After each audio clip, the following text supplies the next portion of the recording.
नमस्कार विद्यार्थी मित्रांनो, मराठी नोकरी यूट्यूब चॅनलवर आपल्या सर्वांचं स्वागत आहे. आज आपण या व्हिडिओमध्ये शिक्षक पात्रता परीक्षा म्हणजेच महा-टी-ई-टीसाठी इम्पोर्टंट असणारे 20 प्रश्न या व्हिडिओमध्ये पाहत आहोत.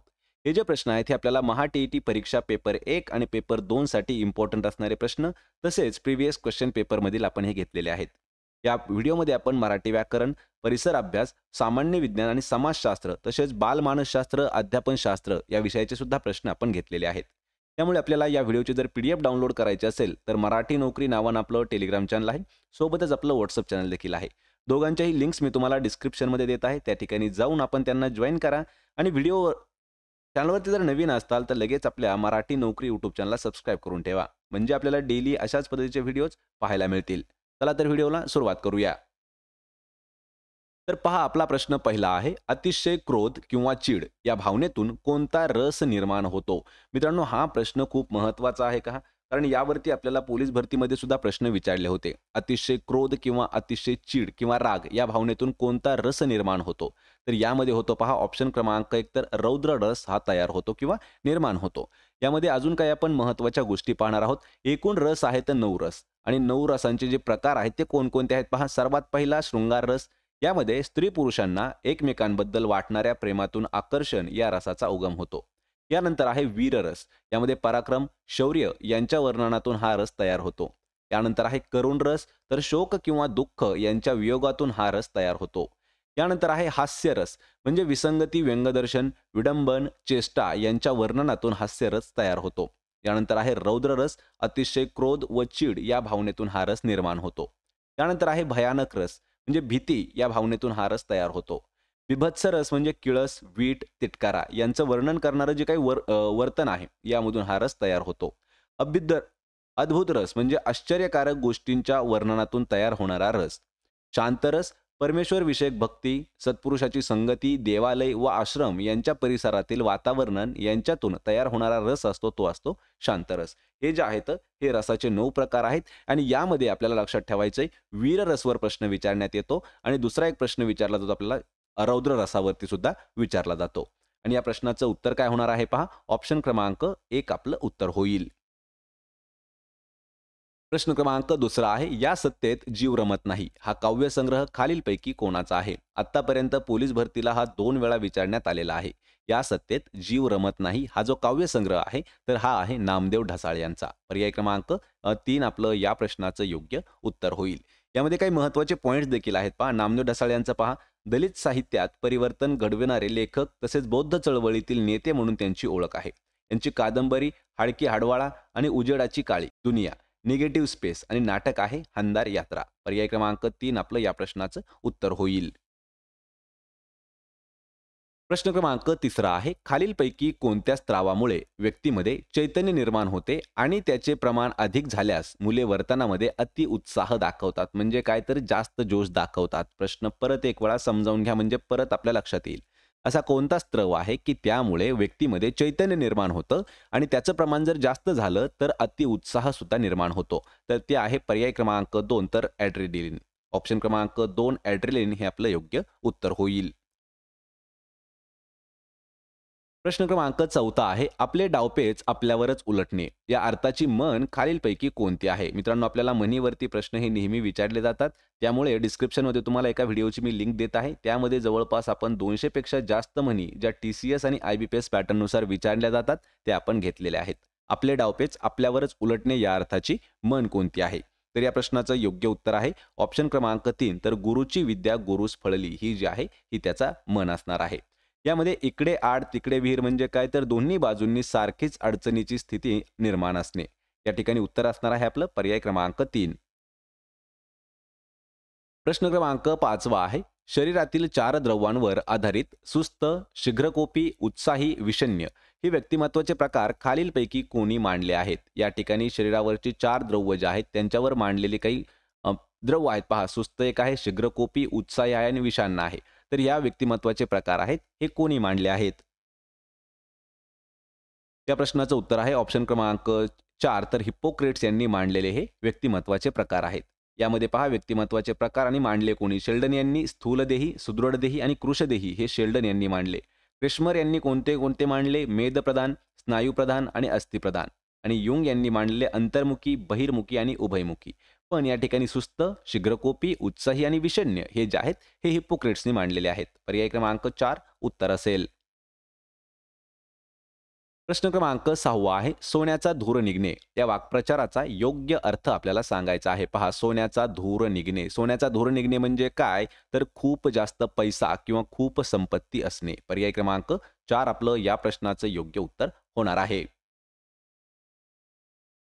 प्रश्न क्रमांक 7 आहे, ज्ञानपीठ पुरस्कार प्राप्त ययाती ही साहित्य कृती कोणत्या प्रकारातील असणार आहे? मित्रांनो, ययाती आपल्याला प्रश्न विचारला. ययाती ही जी साहित्य कृती आहे ही कोणत्या प्रकारातील आहे, ज्याला ज्ञानपीठ पुरस्कार सुद्धा मिळालेला आहे.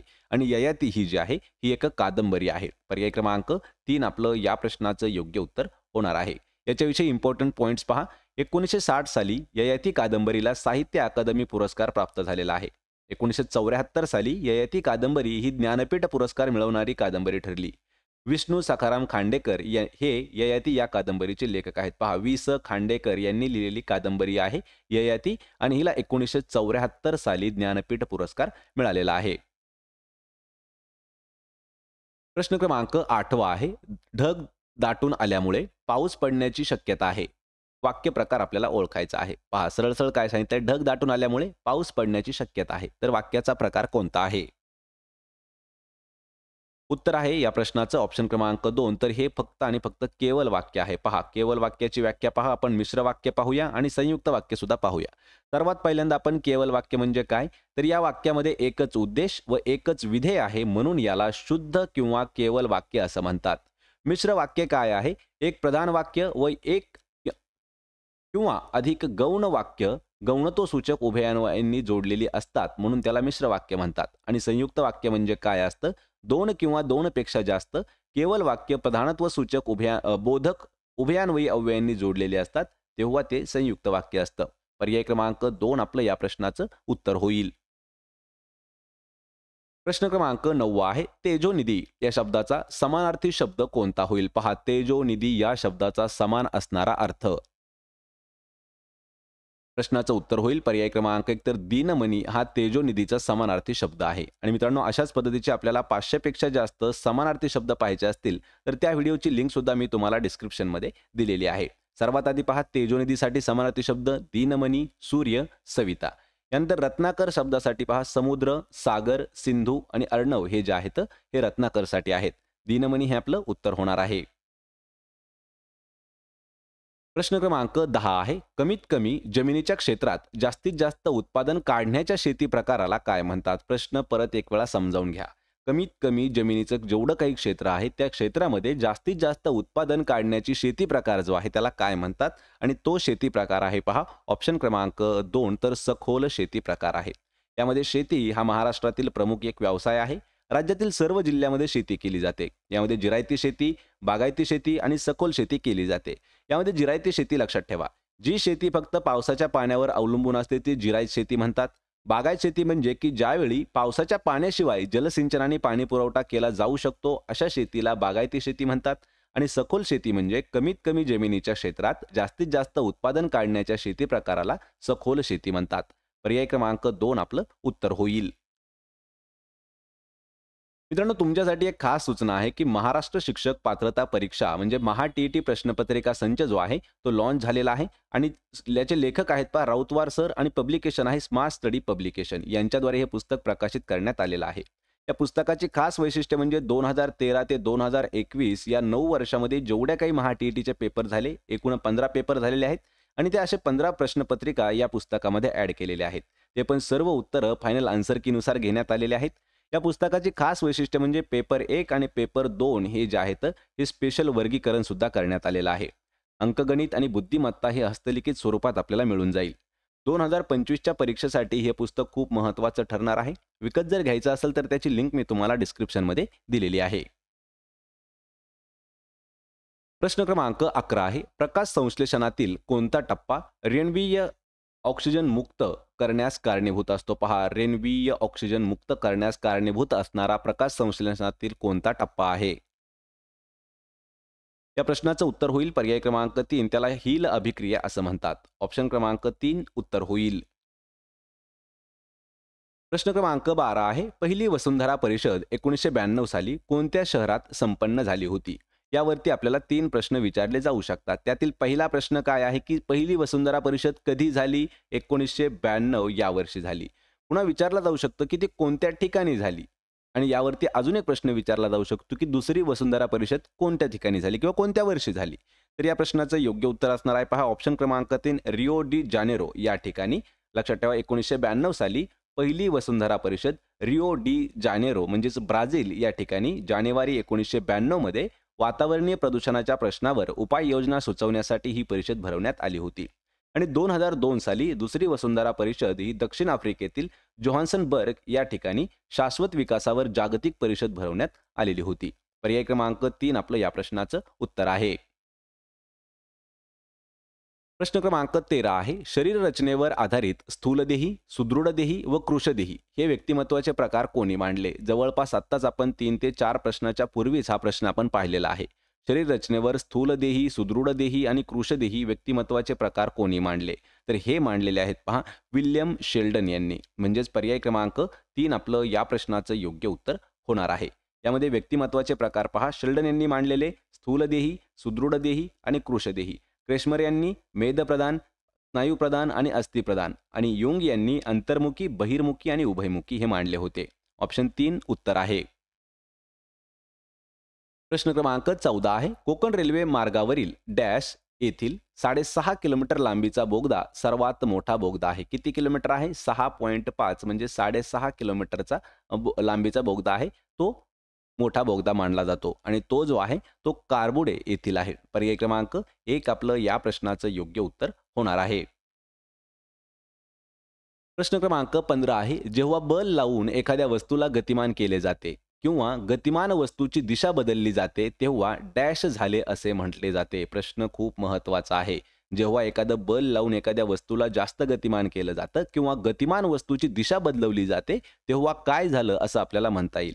तर त्यावेळी लक्षात ठेवा कार्य झालं असं म्हणता येतं. पर्याय क्रमांक 4 आपलं या प्रश्नाचं योग्य उत्तर होणार आहे.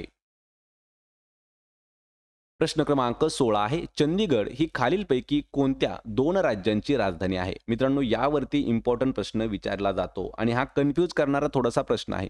चंदीगड हे जे आहे ही 2 राज्यांची राजधानी आहे. त्यामध्ये पंजाब आणि हरियाणा हे आपलं योग्य उत्तर होणार आहे. म्हणजे लक्षात घ्या पंजाब या राज्याची राजधानी कोणती आहे? चंदीगड आहे. दुसरी गोष्ट हरियाणा राज्याची राजधानी चंदीगड आहे आणि अजून तिसरी गोष्ट म्हणजे की चंदीगड हा केंद्रशासित प्रदेश आहे आणि त्याची राजधानी सुद्धा चंदीगडच आहे. पर्याय क्रमांक 4 आपलं उत्तर होईल. आपल्याला महत्त्वाचे 28 राज्य आणि जेवढे काही केंद्रशासित प्रदेश आहेत त्या सर्वांची जर राजधान्या पाहायच्या असतील तर तो देखील व्हिडिओ आपण डिस्क्रिप्शनमध्ये दिलेला आहे. प्रश्न क्रमांक 17 आहे. विश्वास चटकन विश्वास ठेवतो या वाक्यातील अधोरेखित नामाचा प्रकार आपल्याला ओळखायचा आहे. वाक्य परत एक वेळा पहा कन्फ्युजन होऊन जाऊ देऊ नका. विश्वास चटकन विश्वास ठेवतो या वाक्यातील अधोरेखित केलेला शब्द आहे. दुसरा शब्द जो आहे विश्वास तो अधोरेखित केलेला आहे आणि हे जे आहे तर या ठिकाणी हे भाववाचक नाम म्हणून आलेलं आहे. म्हणजेच पर्याय क्रमांक 2 आपलं या प्रश्नाचं उत्तर असणार आहे. या ठिकाणी थोडंसं समजावून घ्या. दिलेल्या वाक्यामधील अधोरेखित केलेला विश्वास हा जो शब्द आहे हा भाववाचक शब्द आलेला आहे आणि या वाक्यातील सुरुवातीला आलेला जो शब्द आहे तर तो विशेष नाम आहे. या ठिकाणी एका मुलाचं नाव दिलेलं आहे विश्वास म्हणजे ते विशेष नाम आहे आणि दुसरा जो विश्वास आहे तर हा भाववाचक नाम म्हणून आलेला आहे. प्रश्न क्रमांक 18 आहे. यवतमाळ जिल्ह्यातील गरम पाण्याचा झरा असलेले प्रसिद्ध ठिकाण कोणते आहे? पहा गरम पाण्याचा झरा असलेले प्रसिद्ध ठिकाण जे की यवतमाळ जिल्ह्यामध्ये स्थित आहे आणि ते आहे ऑप्शन क्रमांक 4 तर कापेश्वर हे ठिकाण असणार आहे. यामध्ये अजून काही गरम पाण्याचे झरे आहेत ते कोणकोणते आहेत आणि कोणत्या ठिकाणी आहेत ते पहा. वज्रेश्वरी जे आहे ते ठाणेला आहे. कापेश्वर हे यवतमाळमध्ये आहे. उपनदेव जळगावमध्ये आहे. उनकेश्वर नांदेडला आहे. उन्नवरे हे रत्नागिरीमध्ये आहे आणि सव हे रायगडमध्ये आहे आणि हे सर्वचे सर्व आहेत हे गरम पाण्याचे झरे आहेत. वज्रेश्वरी, कापेश्वरी, उपनदेव हे गरम पाण्याचे झरे आहेत. पर्याय क्रमांक 4 आपलं उत्तर होईल. प्रश्न क्रमांक 19 आहे. खालीलपैकी व्यक्तिमत्वावर परिणाम करणाऱ्या घटकांपैकी डॅश हा मनोसामाजिक घटक आहे. पहा आपल्याला काय सांगितलंय की व्यक्तिमत्वावर परिणाम करणारे काही घटक दिलेले आहेत त्यापैकी कोणता घटक मनोसामाजिक घटक आहे? आणि उत्तर आहे याचं ऑप्शन क्रमांक 2 तर संस्कृती हा जो घटक आहे हा मनोसामाजिक घटक आहे. ऑप्शन क्रमांक 2 आपलं उत्तर होईल. यामध्ये पहा शारीरिक दुबळेपणा, अनुवंश, शरीरयष्टी हे घटक शारीरिक किंवा अनुवांशिक आहेत. तसेच संस्कृती हा घटक सामाजिक आहे आणि व्यक्तिमत्वावर अनुवंशिक व सामाजिक दोन्ही घटकांचा प्रभाव पडतो आणि संस्कृती हा जो घटक आहे हा मनोसामाजिक घटक आहे. ऑप्शन क्रमांक 2 उत्तर होईल.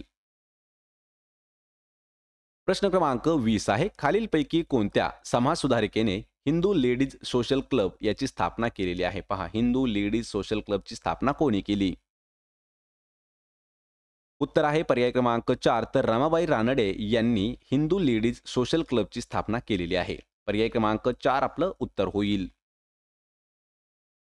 मित्रांनो, हे होते महत्त्वाचे 20 प्रश्न जे आपल्या महा टी-ई-टीसाठी खूप महत्त्वाचे प्रश्न ठरू शकतात. या 20 पैकी किती प्रश्नाची उत्तरं देता आली हे मला कमेंट करून नक्की सांगा. व्हिडिओ जर आवडत असतील तर व्हिडिओला आपल्या लाईक करा, मित्रांमध्ये व्हिडिओ शेअर करा आणि आपल्या मराठी नोकरी यूट्यूब चॅनलला सबस्क्राईब करून ठेवा. प्रत्येक व्हिडिओची PDF मी तुम्हाला जशास तशी दिलेली आहे डिस्क्रिप्शनमध्ये आणि त्या ठिकाणी जाऊन आपण टेलिग्राम आहे आपलं मराठी नोकरी त्याला जॉईन करा म्हणजे आपल्याला PDF फ्रीमध्ये मिळून जातील. आपण भेटूया पुढच्या एका अशाच नवीन व्हिडिओमध्ये. तोपर्यंत जय हिंद, जय महाराष्ट्र.